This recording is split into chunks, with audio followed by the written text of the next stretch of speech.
n'a pas d'illusion, hein. Il sait très bien que c'est lui qui est visé, puisque ce texte évoque les 2 dernières années du quinquennat de François Hollande. Il le reconnaît et il le comprend. Il ne minore pas du tout cet appel de Martine Aubry avec Daniel Cohn-Bendit, et au contraire, il considère que ça a l'avantage de clarifier la situation. En même temps, il considère que cet appel ne fait aucune proposition et qu'il y a aussi, il comporte plutôt des slogans, et il y voit non pas ces 2 gauches irréconciliables, parce que quand il parlait de cela, il évoquait plutôt Jean-Luc Mélenchon, mais en tout cas la gauche sociale réformiste qui veut incarner, et une gauche plus archaïque, plus conservatrice, qui n'a pas vu que le monde avait changé et qu'il fallait s'adapter. Et puis, il revient à l'origine de cette loi El Khomri. Il dit, mais c'était la logique. On a fait le rapport Combrexel, on a fait le rapport Badinter, on avait fait voter par l'Assemblée nationale, pendant la loi Macron,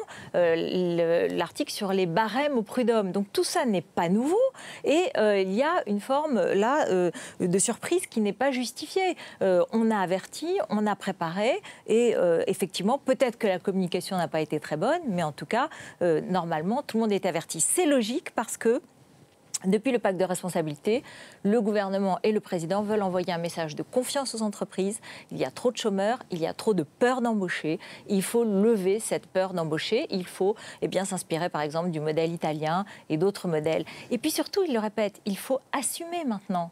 Ça suffit de ne pas assumer. En tout cas, lui, il est droit dans ses bottes d'une certaine façon. Aujourd'hui, Manuel Valls s'est dit... moi, j'assume. Il vaut mieux porter quand on a un programme ou quand on a un projet de loi comme ça, non pas par goût de la provocation, mais par goût de la clarté.